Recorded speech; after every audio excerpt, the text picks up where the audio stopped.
Greetings, listeners. It is a new night, it is a new week, and it's time to get spoopy and spooky. My name is KaVonna, and welcome to a very special Halloween season of the Introvert Social Hour. Hello. Welcome to another Halloween special episode of the Introvert Social Hour to help us kick off the Halloween season of October. Today, we are talking about all the creepy creatures of the Halloween season and how they have been adapted into forms of entertainment like movies, TV shows, and books over time, but also just their original, storytelling, that folklore, the legends. So we're going to talk about all those things. You already know we're probably going to put a little nod to Twilight in there for a second, knowing me. But as you already know, this is the second episode. So joining me in all 4 of the Halloween episodes this month are 2 of my close friends, Sabrina and Nicole. So welcome, Sabrina and Nicole, again. Woo woo. Woo, hello. Hello. More like woo. Right. Woo. Yeah. A werewolf shout out. To get right into this, I want to know, so there's so many supernatural creatures, right?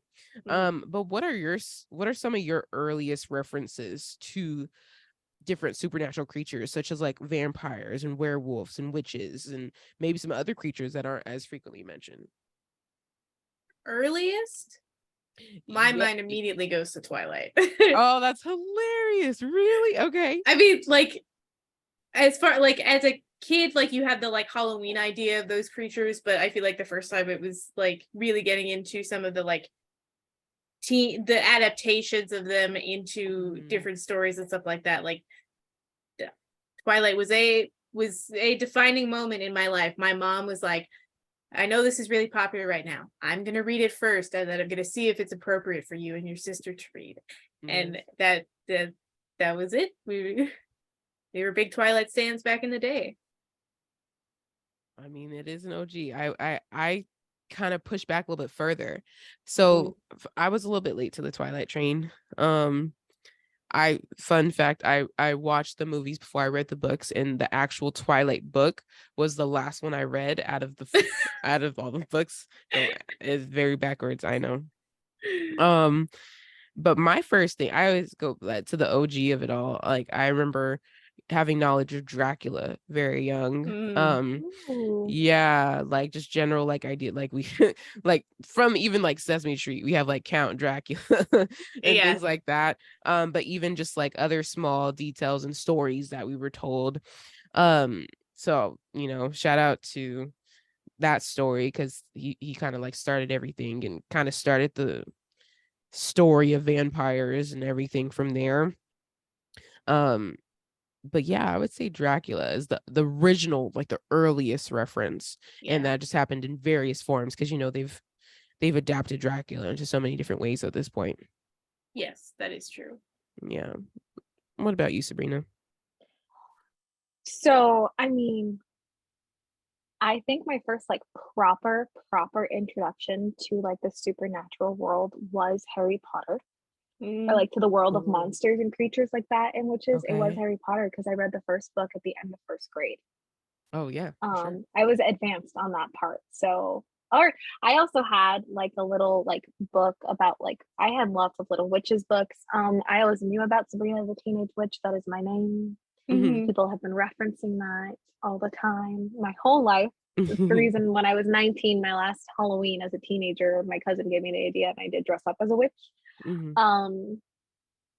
But like, I feel like for me, werewolves and vampires were always those, and witches. Those 3 were always the big boys, always. And I've always been very fascinated with witches and werewolves in particular. Vampires not so much until I got into my Twilight stage, but that came like way later. Witchcraft was always a big one. Again, Harry Potter was foundational for my fantasy in any format, but also opening up all of like the magical mythical creature realm. And like, I also had like a lot of mythology books. Like there's this big giant book of mythology that's like illustrated that my tia had, and my cousins were too old to read it, so she was like, here you go, when she was taking care of us when I was like probably first, second grade. as soon as I could read what was in there, I was reading it and I was learning all of the stories. I always liked the sirens. I thought they were really cool, that idea that they could call men and drown them. I thought it was cool. I was like, wow, Like this is you're like awesome. goals. Yeah, I was like, wow, I'd there's love to cooler drown a versions of man. Ariel. LOL. You And actually to this day, I love them. Stories are super cool. So yeah. You did unlock a memory for me. I did have those like mythology books and like fairies, which to me, honestly, I was like not even thinking of them in the like spooky creature realm of fairies. But I don't know if you all read the Spiderwick Chronicles. I didn't read it, but I've watched it. The movie with Freddie Highmore. Yeah.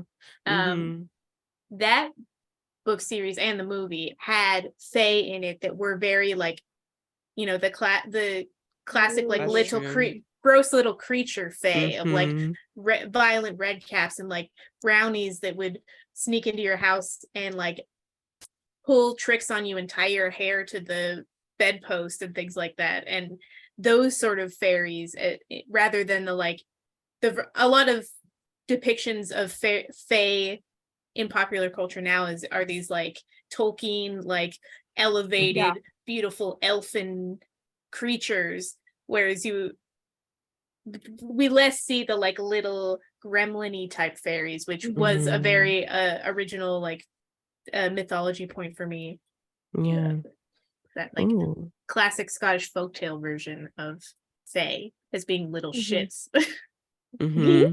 That's true. Yeah, I do eventually want to get to that, of like how it the original ideas get kind of pulled back and maybe glamored a bit over time. Oh yeah, I mean, even Dracula, your mention of Dracula, I'm actually in the middle of reading Dracula via Dracula Daily, because most of the story is told through journal entries and letters. It sends you the pieces of the story in chronological order of like the timestamp on them. So it's a little bit of a different order from the book itself, but it's really interesting how some aspects of Dracula are like very classic, like the 3 lady vampires, the one blonde and the 2 brunettes.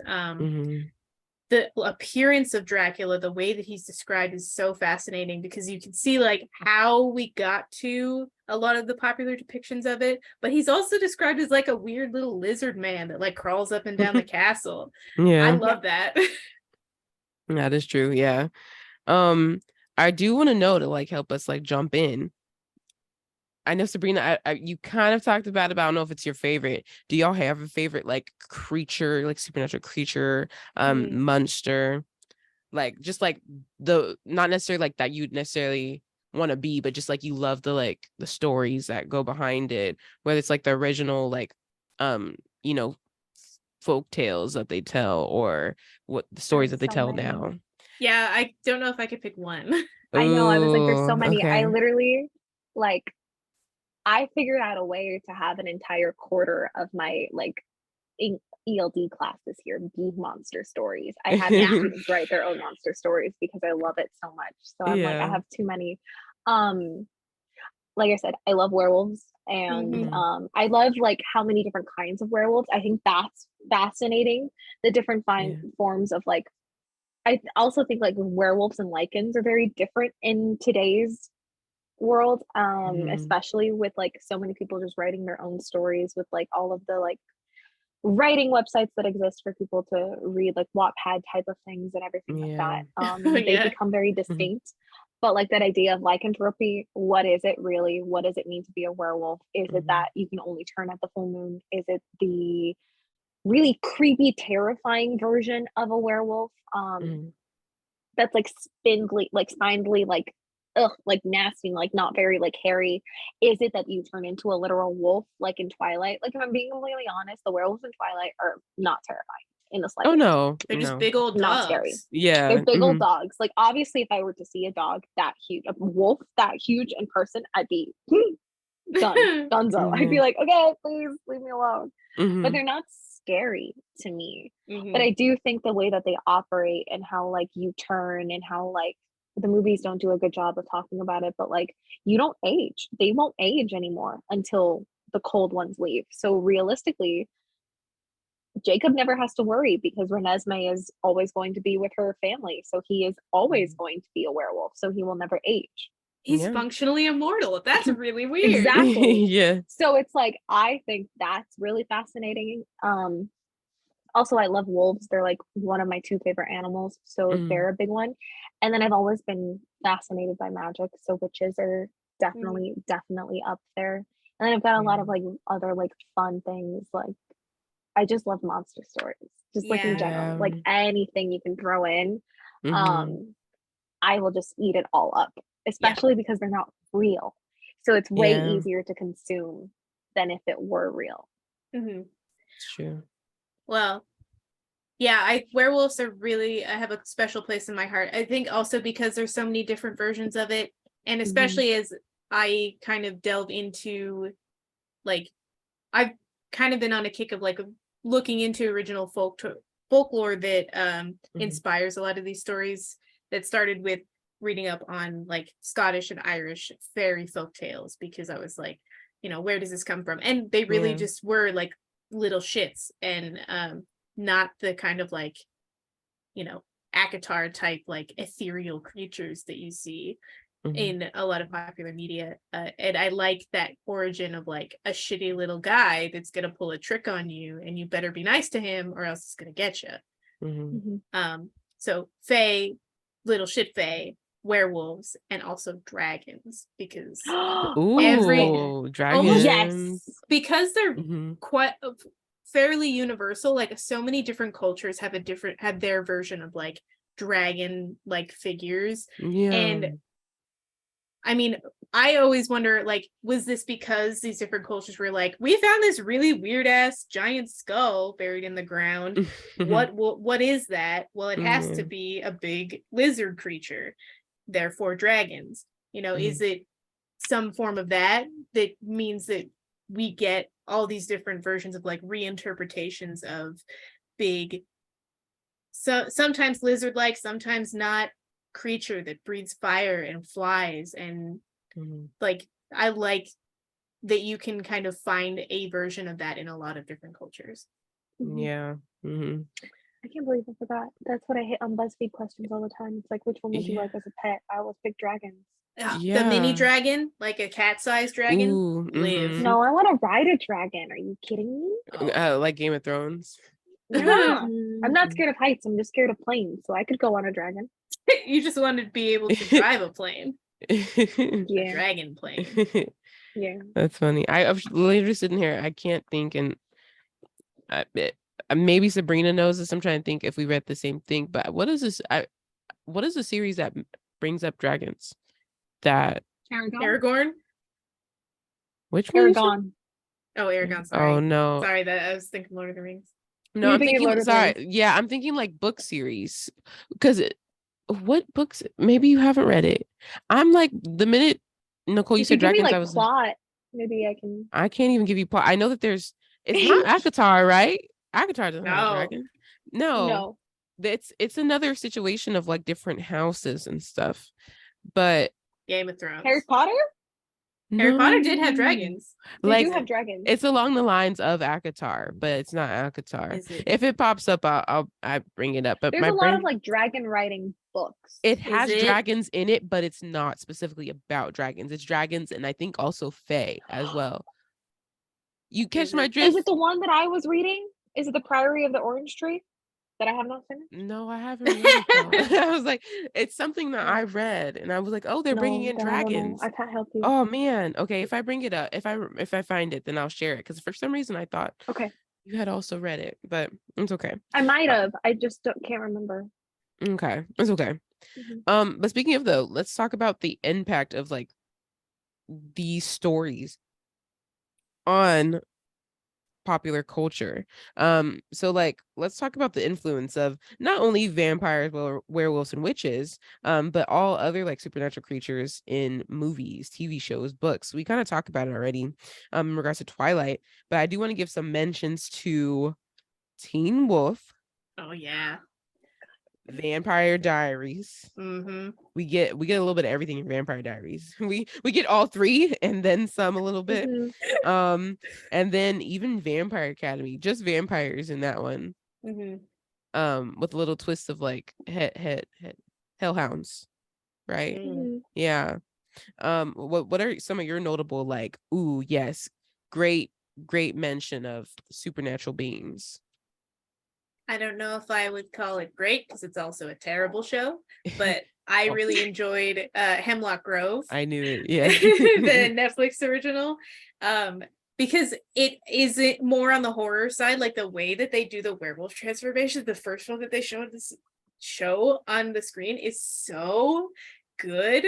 Like it really hits that like horrific transformation really well. And it does a couple of unique things with werewolf lore, and even they have like vampire like creatures in the Upir. There are some aspects that are vampire like they drink blood, they are fast and strong. I don't remember if they're immortal, it's been a while, but they bring a bunch of other wild shit into that show that it really goes off the rails. But the first season and a little bit of the second season I really did enjoy for like some of the unique things that they did. Like shout out to that show for being the only werewolf media that I've seen that uses the drinking rainwater from paw print from a werewolf as a way to like gain the werewolf curse and be able to transform. That's the only like popular media I've seen it done in. And I saw that on the list of like ways to become a werewolf once, and I was like, what? How has no one done that? Wow. They're probably like, nah. No, I never heard it's not cool enough. Yeah. Yeah, well, it's not violent or like scary. It's just like like you might get sick. oh yeah. Yeah, I was like that's the least likely way that I would become a werewolf. It's also like it kind of has to be intentional. Yeah. Like you're not accidentally going to be slurping up popcorn water. Yeah. Interesting. What about you, Sabrina? I mean, like, I love most of the shows you mentioned. Like, watch them, love them. They are awful. They are god awful. They do not. They are. Vampire Diaries is not a good show. But is it wonderful? Do I adore it? Did I watch all of it? Yes. That's how I feel about Teen Wolf. Teen Wolf fell off. Yeah. Teen Wolf for a certain amount of time was a good show. I say first season at best. It has its moments. Yeah, it has its moments. At some points it was like, ooh, this is good. This is good. Yeah. But like as a whole, not a good show. When was the last time you watched it? Because I did a rewatch recently and I did not get very far. To be fair, I have not actually sat down and watched all of it since senior year of high school, so it's been 6 years. It's definitely a good time. Like I was enjoying myself, but I did have to keep pausing because the secondhand embarrassment was too much. Yeah, that's what I mean. Like, is it great? Do they do good things with these these mythical creatures and these like supernatural creatures? Not really. They play really like fast and loose with a lot of the rules. They combine everything. And sometimes that's what I struggle with the most. And I'm just like, you can't do both of these things. Yeah. You cannot have everything. You cannot just like, obviously they can. Yeah. But I'm a little bit more of a purist when it comes to my monsters. I'm like, oh, can we just stick to one storyline? Can we stick to one genre and not mix everything in? I'm a big fan of when the show actually tells you the history behind stuff. So like with Buffy, I did enjoy that a lot of the like, because she wasn't just killing vampires all the time. But even when she was, they were like looking for the history. I love Nancy Drew, the show Nancy Drew. It's another show that's like actually not super great. It's not like amazing, the new one, right? Time. Yeah, the new one. The last season's airing right now. But what I love is that it's always connected to something historical. It is something that happened in Horseshoe Bay. It is something that they are researching. They have a historical community. They are looking up all of these spells. They are doing their research. Obviously, no, you can't just click away at the computer and like, oop, there's the story automatically. But I love, I love when a show or even a movie, if it's based in that, they give you something. They provide some story, some kind of context behind these creatures. So I appreciate it when they do that. I think, though, that with most of the media, they just kind of are romanticizing a lot of these monsters who are not actually really good. Yeah, I would say that's that the glamour of it all. I do agree with that. I'm going to talk about that when we specifically talk about vampires. Oh, yeah. But I have an example as well. I do want to know, how have like the media portrayals of these creatures kind of like shaped your perception of these creatures? Like, let's talk about that. Because of there's such a romanticized, like, glamored idea, how did you know like the real origins? Was it from some media, or did you kind of have to deep dive, or did you always think vampires glittered in the sun and then you found out when you were in college? Like, how did it make you think of vampires, werewolves, and all the other things? I do think like a part of my experience of reading Dracula now, I am kind of taken aback by is how much like the main character who describes Dracula frequently, like he is not inhuman looking fairly like overtly. Like he's not the Edward Cullen like handsome man who just happens to drink blood. Like, or like the very common with supernatural creatures, especially in supernatural romance, normal person weird eyes. Yeah. To show their slight inhumanness. Like he like frequently this character is like, he is creepy. Like he has these blood red lips and like pale skin, but like in a genuine way, not like just a white dude who's kind of pale. Yeah. Yeah. It's, yeah, I get you. yeah, like it gets grotesque in the generalized description of him before he's like, I think this dude is something inhuman. Yeah.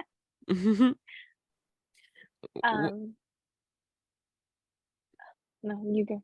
I was just gonna say, I was gonna say, what do you think it's, Sabrina?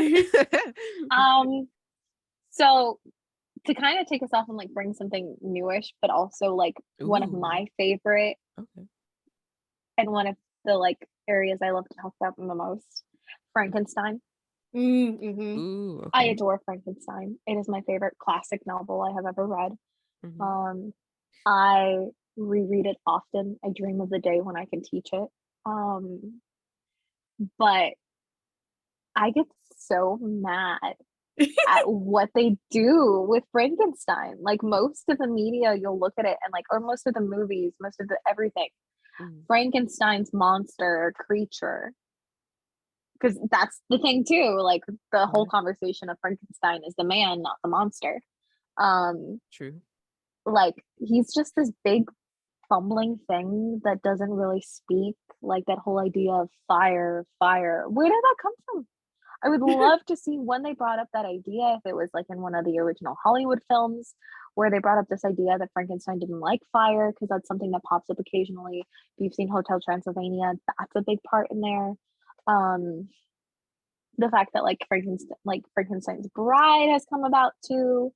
I just like, I think it's fascinating how they took this creature who is the embodiment of the question of what happens when humanity goes a little too far, what happens when science goes too far, or a man's own ego, because that's what really kicked Victor Frankenstein in the tush. Like his ass is dead because he was too proud and he was too full of himself. Like, so I love to discuss that, because Frankenstein's creature was left alone, was created, and then he taught himself to speak.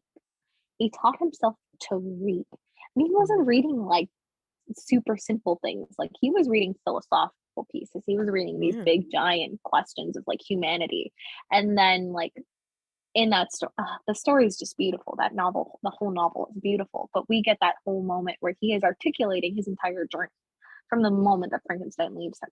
And so you go from that to the mainstream versions. and to people Mhm. walking like a zombie. Like he walks like with his arms held out, like very choppy, very lumbery, very like oafish. Mhm. So I'm always like, how that minimizes, I feel like, a lot of the things that the creature is supposed to symbolize get completely ignored with modern renditions of Mhm. the Mhm. creature. And also, I mean, like I said, the evolution of the fact that we call that creature Frankenstein when that Yeah. was never his name, when he never has a name. He has never Yeah. gifted a name in the story at all. So I think it's Yeah. fascinating. That's one of Yeah. my favorite ones. That's a good one. I I didn't know about the Frankenstein story until I read it my last year or third to last year of high school. mm, Yeah. I had a friend, they read it recently, and they read it as like the origin of sci-fi kind of story, and they were like, Mm. this isn't sci-fi, and I was like, listen, it's the It's the origin. origin, so it's not gonna be spaceships and aliens. No. It's this the origin of this speculative idea of like what creating a fiction genre around what if science progressed a little too far. And Yeah. so it was an interesting conversation with them because they were kind of disappointed, and I was like, well, what did you expect? Like, it's anytime you watch even a movie that's like 10 or 15 years old that is a classic, you're like, oh, they did this thing, and everybody does that in movies now, so it's Yeah. not even that impressive, but it was the first time it was done. Yeah. And people Yeah. loved it enough to riff it over and over again, so Yeah. That's true. I do want to move into now, like talking about specific creatures, because I'm gonna go to the popular ones, of course. Mm. As like the episode says. So let's talk about the one that I feel tends to be the one that's most used in all forms today. I can think of probably more than the 10 fingers I have of vampire adaptations, whether it's books, movies, TV shows. There's so many. There's TV shows alone, I could probably name a good 5. So out of curiosity, what do you think makes vampires so intriguing to people that they continuously want to just adapt them and put them into their stories? Twilight. Yeah, honestly, Just I think Twilight. it's the reason that it has like a commercial popularity is because of Mhm. Twilight, because Twilight was such a phenomenon. Like Okay. especially for a literary series, like it was huge. Like Mhm. it was kind of the golden age of like fandom in that sense, especially Mhm. because of how it was coming out, and it wasn't like we have now with streaming where like something drops and everybody talks about it for a week and then it's gone. Yeah. Like it was a sustained phenomenon, and it made so much money that it kind of, and like supernatural romance in general, where it's like just this slightly inhuman love interest, and Mhm. it's inhuman enough to be intriguing and foreign and strange and like interesting, but Mhm. not, and even maybe a little bit frightening, but also beautiful. Like I think that mixture, the macabre with the beautiful, that usually becomes like the vampire trope especially in supernatural romance, is why it has so much commercial appeal Mhm. these days. I do have a question with that. What about like Buffy and Angel, the things that came before Twilight? Do you do you think there was still like that fascination in Twilight, like just spiked it even more, which is why we kind of have like this, I don't know, I feel like it was already there though. Things just kind of happened to come up with Twilight or after. Because I think of like Vampire Diaries, that was kind of like in the mist. That was 4 years after Twilight came out. For I just looked at it. ah, Yeah. yes, there you Well, go. but you had the even more original Interview with a Vampire, which I think Yeah. kind of does predate Twilight, but has a lot of those similar ideas of the like alluring and dangerous Yeah. vampire. I mean, I feel like it comes down to this idea that like, and is also borrowing some of the stuff from Twilight. Jesus, they are supposed to be like the ultimate predator, right? And what is the Mhm. ultimate predator? Something that draws you in. It's also why, Hilarious. like, I mean, for those of you who have heard the like previous episode, serial killers. That's why so many serial killers are the charismatic ones. they are the attractive ones. Like, I always come back to this idea. Ted Bundy was literally, someone went, "This is the guy you're looking for," and they went, "Nah, it can't be him," because he was so charming and because he was like so like appealing to people. So I think like vampires have always had that. At some point, someone cast a beautiful man to be Dracula or to be a vampire, and then people automatically went, "Yes, I like this. I like this idea. This works really, really, really well." And it goes along with that idea. I feel like that's a big part, is that they're supposed to be. Also, I think it's like this like, I don't know if you guys are seeing it, but I'm seeing it pop up all over my TikTok and my Twitter. But people being like, is this person actually attractive, or is he just like a period drama man in a white blown away shirt? That's in like period That's pieces true. are coming back. Yes. Yeah, that's And true. I think that there's always been this romanticism with older pieces. And so like if someone is older, if someone has lived through all this time, of course they're going to be cultured. Of course they're going to be kind of like a little stiff upper lip, like nose up in the air. But I'm also like, it's not, for me, I'm always like, I would love to have the opposite of that, because not everyone is cultured in their own time period. Yeah. Not everyone is all of these things normally. Like, what if it's a vampire who literally was like hopping from like concert to concert? Give me the vampire who went to Burning Man, to Woodstock, and like didn't have great experiences either. It was just like high out of their mind. If vampires do that, or like just like, I think that that's a big part, is that it's always been this idea in that way. Yeah. And I do think it's an interesting cultural shift when like vampires became beautiful and alluring, because there is a period of time like vampires as like an actual like outsider monster. Like you see Nosferatu, that movie is like a horrific anti-Semitic stereotype of like this outsider person that is coming into like prey on, you know, the anti-Semitic blood libel trope of like prey on Christians and drink their blood, which is like it's truly just to cast Jewish people. Like he is straight up a Jewish stereotype. If you look at those old depictions of Nosferatu, is like this monstrous figure.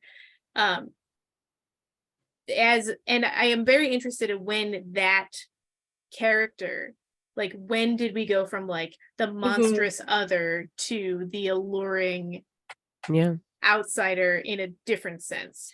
Yeah, it is interesting because we did take a jump, because like the original ideas are very like gruesome, like and bloody, and vampires are scary looking. You know, you kind of talk about like Dracula a bit, but and then we kind of get like the sparkles, and like the other things, the yassification of vampires. LOL, the yassification of vampires. You heard it here, folks. Yep. I mean, KaVonna, you're kind of our vampire, like current vampire, like expert. I do. Yeah. That's what I was gonna say. I have so many. I'm not gonna talk, because I could have a whole episode on like vampire takes. I'm currently reading a novel about vampires, and it's so interesting because their take is different. These vampires got wings. When did that happen? That actually ties into one of the vampires who turn into bats. Yeah. So I'm assuming that ties. Yeah, like vampires turns into bats. Like vampires have so many different like legends, and you can people pick and choose and play off of them. Like how many times do you really see a vampire who can't see themselves in the mirror? Like they don't really play off of that anymore as much. There is a big reason behind that, is because the earliest mirrors were silverback mirrors. So that was, they couldn't see themselves in that because of the silver. And the reason that silver is like an anti-monster material in a lot of like stories is because it's antiviral, like it's antibacterial or something like that. So it became this like monster fighting like material, and because it was in early mirrors and early photographs, that's where you get the idea that like vampires don't show up in photographs either, is because it was processed using silver. Got it. See, you Wow. learn something new every day. Yeah. I didn't know that because I was sure about to talk about that.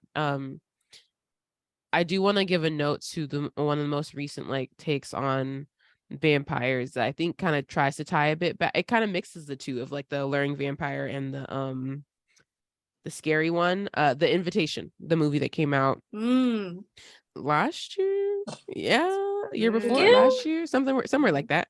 And 2022. okay, yeah. So it starts off with the alluring vampire. It starts off with the idea of like, oh my gosh, what's going on? She doesn't know they're vampires yet. Very secretive, but everyone's like so like, charming and appealing. And then eventually we get switched to spoiler alert. We start to see that these vampires aren't as cute looking as we think they are, and they're a bit scary, and it turns into a terrifying thing. And they got sharp nails and they're coming at you. And I like that idea of like pulling back to that original kind of like scary tale. And I like that they blended it. I definitely do think The Invitation is gonna end up being like a cult film because like it's not a super popular film, but the people who have watched it were like, hey, that wasn't bad, Yeah.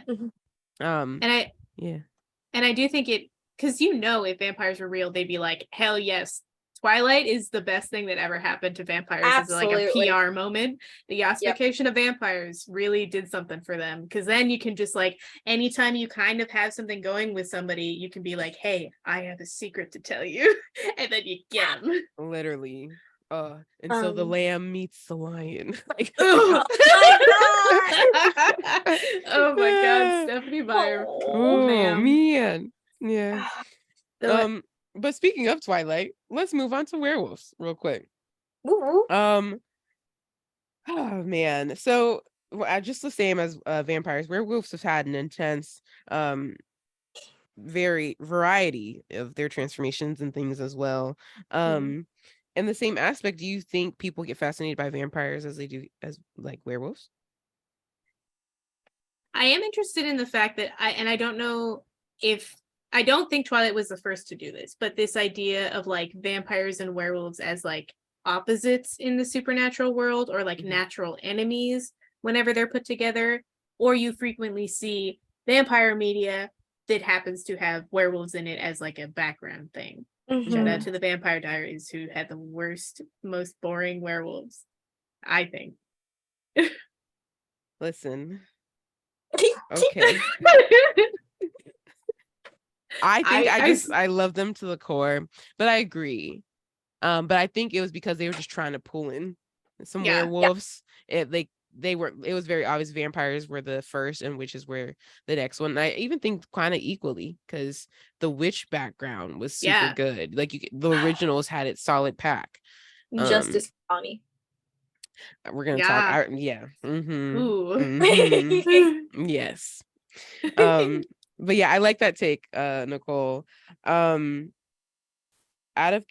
regards to like portrayals, we kind of talked about a few, but are there any that we haven't talked about that kind of like catch your eye and make an impact on our ideas of werewolves today, and possibly maybe keep close to the legend or stir far away as most vampire ones do, Oh, well, I think this is kind of to talk about a legend first, is that a lot of werewolf depictions kind of follow sort of that loosely in many cases, a lot of like European ideas of werewolves, like English specifically, and French, where they're like monstrous, attacking villages and stealing children, and like kind of like a wolf might prey on a community.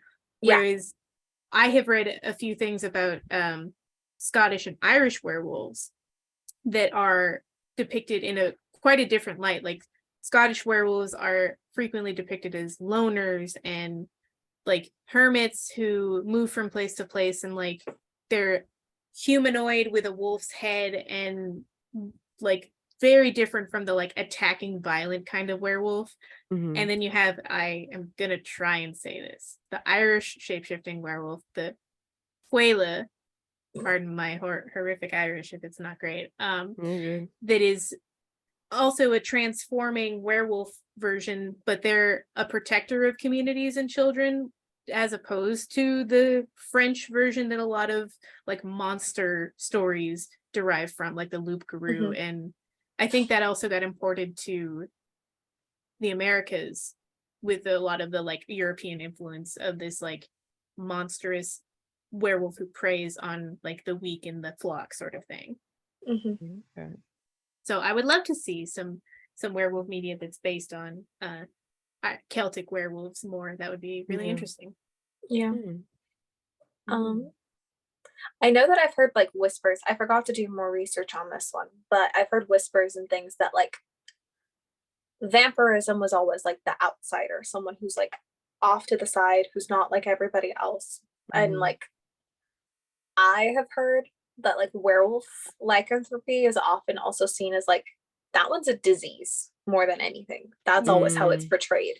Like I feel like a lot of vampire stuff, it's like it's a whole process to become a vampire, and a lot of it that I've read is it has to be both like giving and receiving kind of thing. But like a werewolf, going back to what Nicole said, is the one I'm most familiar with is like the attacking monstrous one. So it is an attack that happens. It is something that you do not want and things like that. So I feel like that is something I've always wanted to look more into, like actually get like genuine like books on it and see like where did that whole idea of it's a werewolf bite, or Nicole, you were mentioning like the one where you have to drink from the paw print. That one isn't what would drive a person to want to be a werewolf. I am a little bit more, I understand the practicality of stories nowadays, having the werewolves who can shift at any time that they want.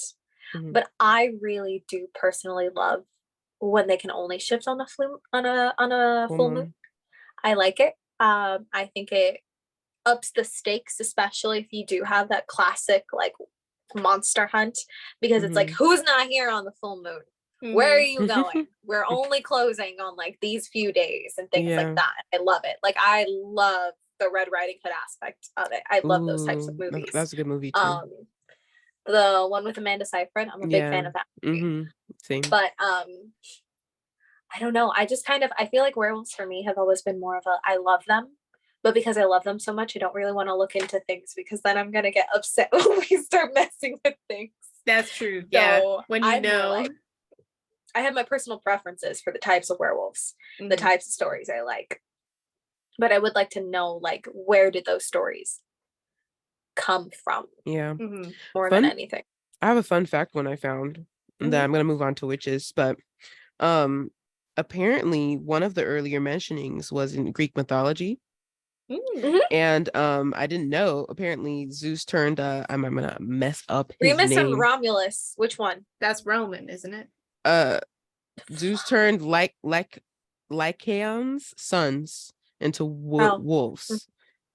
I'm probably saying it wrong. It's Lycaon. That sounds right to me. Lycaon's sons into werewolves, or to wolves specifically. So at first it started no shape shifting yet.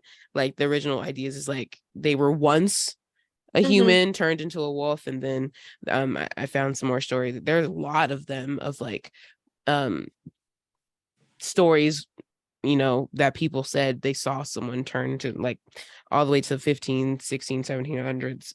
Yeah, well, there is even cases of like what they call clinical lycanthropy, which is like a delusional disorder that people can have where they believe that they are a werewolf or turn into a wolf. I just looked it up. The first report on clinical lycanthropy was in 1852. So it's interesting how people like really are fascinated by that, and the almost loss of control aspect of it, and the transformation. Yeah, it's very interesting. Moving on to the power of witches. Same aspect. I'm gonna ask you a question later, so I'm gonna hold it as a rapid fire. What intrigues you about witches? Are there any specific witchcraft myths or legends that you find particularly captivating, that you think also capture the entertainment world as well? Well, I think kind of like what we've already talked about with vampires and werewolves is the use of the witch as a figure in like history and like historical like storytelling and mythology, also as kind of this like outsider crone woman who you don't know what's going on in her house. She's a single woman living out there in the woods alone. And often another anti-Semitic stereotype used a lot of like, you know, this is an independent woman, like we can't trust what she's doing, she's got to be doing witchcraft out there or something, she's going to eat our children. So that aspect of it is very fascinating to me, and again kind of like how those versions of it kind of evolved over time into like the modern idea of a witch.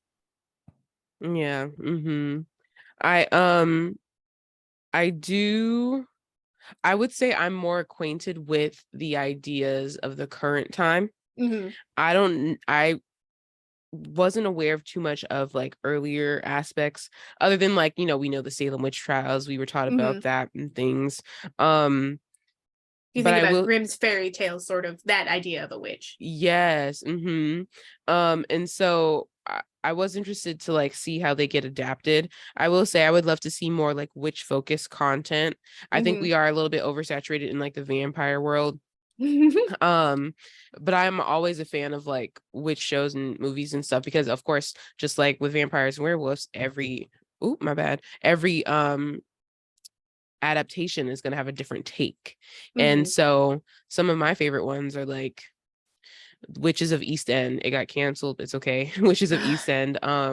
Also I love Bonnie, as I said, I love Bonnie from the Vampire Diaries, and I think the Vampire Diaries does well at like having their witch community, and I get very intrigued by that, and how they pull it and continue it even in the originals. I really like that idea. I think that was the first adaptation I saw of like witches and having community and things like that, outside of like the spookier things of like Halloween Town and stuff. I don't know, I just like the idea of just being able to be like snap finger and you're like spark. You know. But yeah, what about you, Sabrina?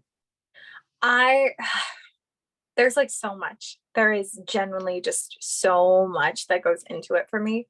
A big part of it is that idea of like, what if magic were real? Like you could do these certain things, like, if I could magically do my hair every single day, I'd be so excited. Or like just like household chores. I'm also fascinated by like the different kinds of magic, like the magic that requires studying and like fully like apprenticeships and things like that, versus the magic that's like home magic, or the magic that like a lot of people like to do. So the idea that like for some people, like you can do an incantation, or like people will make drinks, and depending on the way that you turn your drink or you turn your spoon, how many times, it's like putting certain energies out into the world. So I think it's just so fascinating how different and how big it is, and I'm a big fantasy girl. I love it. I just love this idea, also the kinds of magic where it's just as natural. You use everything in the world and it's natural, and then other magic that drains you. You have to have power conduits. And so I just am fascinated by magic systems, the way that people create all of this. Because for me, that's what magic is more than anything else. Because that's what I've been reading, that's what I've been exposed to for forever. And there's a lot going on with Harry Potter nowadays. It's like tainted in a way. But that was foundational for my like entire reading experience and who I was as a reader. It's part of the reason why I decided to go into English, and I'm doing what I'm doing. But seeing like so magic from there. Loved Hermione. Was like, I would love to do this. I would read everything. I would constantly be reading book after book after book after book if I had magic at my disposal. I think it's just like one of those things, and I think personally it's the one that's least out of reach for people. I think magic is the easiest to believe could be real. And we find little moments of magic and everything. So I think that that's what gives it such a big draw, is that like we're all like, that one's not super hard to believe that it could exist. We have so many different myths and like little tiny things like Santa Claus, the Tooth Fairy, little tiny things that are ingrained, that are tied to this idea of a type of magic, that I think it's just like, it would be nice to imagine that that's out there, and it's much more palatable than other things because of how real it really, really is. Yeah. Oh.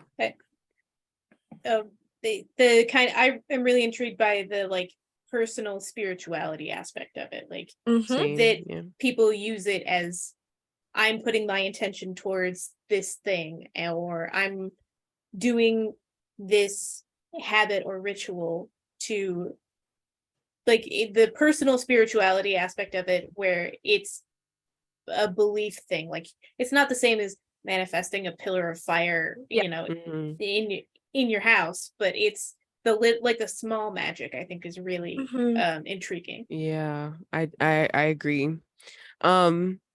Okay, I'm about to drop some quick rapid fire questions. So, and it's in connection to everything we've talked about, things that I'm curious about. So the first ones, when you think of like iconic characters, so I want you to start thinking there before I give you the question. Iconic characters, that's the person. Okay, ready? Oh no. Best witch character, go. No, you can't just rapid fire on that. You can't just do this to us. Yes. There's so many to consider. I know. I'm gonna go first. You already know mine. I love I was gonna say that's where my thought goes, because we were just talking about her, and because she was done so dirty on that show. Like, she was. Her grandma's also an icon though. I adore her. I mean, the other big one that comes to my mind is in the Harry Potter universe. So, I mean, you already said Hermione, because she's such an icon to like little nerdy girls everywhere. Like, I just want to say y'all are the worst at rapid fire questions. Yeah, we are. Stop it. You know this. You set us up to fail. You said witches and we went, no. Listeners, if y'all could see the freeze. Yeah, this is to talk about male witches. No, just drop it. Rapid Sorry, fire. Wyatt from the H.E. Edgmans, The Witch King. Okay. Oh, Magnus Bane from the Shadowhunter. Bam. Oh, yeah. Okay. He's like a warlock. Yes, I count it. Yes. Okay, next. Best Merlin. vampire. Merlin as well. Yes. Okay, let's go. Best vampire character. Lestat, I love that bitch. He's so evil. Okay, Sabrina. Dracula. Like, if I hear vampire, I think Dracula first and foremost. Okay, that's good. I am going to go. This is me being absolutely ridiculous. I know I'm gonna say it. I hate that I'm gonna say it, but I'm gonna say it. Damon Salvatore. I'm gonna say it. There we go. Best werewolf character. Oh. Scott. I'm gonna say listen, Scott McCall. Derek Hale. Also Ginger from Ginger Snaps. I love her. She deserved to go off. I can't choose. You're not gonna Give me drop two. another? What are you thinking of? Or who are you comparing? Well, to? listen, I love me a Scott, like a messy Scott from Teen Wolf. Like, I really, really, truly do. Yeah, he's just a what fun about time. Okay. Out of that now. I just the best of the three that we talked about. It's gonna be a hard one. Best supernatural creature character. Just in general. In general, you have options now. No specific person. Now it's a wider pot, though. Oh, like I can pick anything? You can pick anything. Oh, a chupacabra. Okay. Oh, we didn't talk about those. No, but I love them. They're so cool. Next episode. Next episode. Yeah, kind of. This is a brand of vampire. Well, vampire adjacent. The Filipino manananggal. It's in that like gross vampire. Like they detach. They split in half and detach, and their upper half grows giant wings, and they fly off and they attack people. That's gross. Yeah, and they have these really long tongues to suck blood out of people. Oh, all right. Moving on. If you could be a supernatural creature, what would you be? I knew you were gonna ask this. Yeah, I think I agree with that. Yeah, we're all going witch. Even though Yeah. I like the idea of being a werewolf, I think it'd No. be fun. No, Mm-mm. that I werewolf think it'd be a vampire pain doesn't in the appeal to butt. me. Yeah, I would rather go not get witch. hunted. Full mode. Supernatural world. Pick a supernatural world to be in. I am voting. I don't want to say it. You know what? I'm gonna be in the charmed world. It's more chillax. I was gonna say Lord of the Rings. I would love to live in the Shire. Yeah. Oh, Harry Potter kind of scares me. I thought about it though. I think I'd have to go with Aragon because again, I want to ride a dragon. Yeah. Well, And hey. it's not at the level of Game of Thrones. Like, yes, there's Mhm. war, but like I could be minding my own business in a small town and be fine. And then Yeah. dragons pop up Yeah. and I'm like, hello, do I have one? Can I have one? Mhm. And they'll Yeah. be like, yes, you're pure of heart.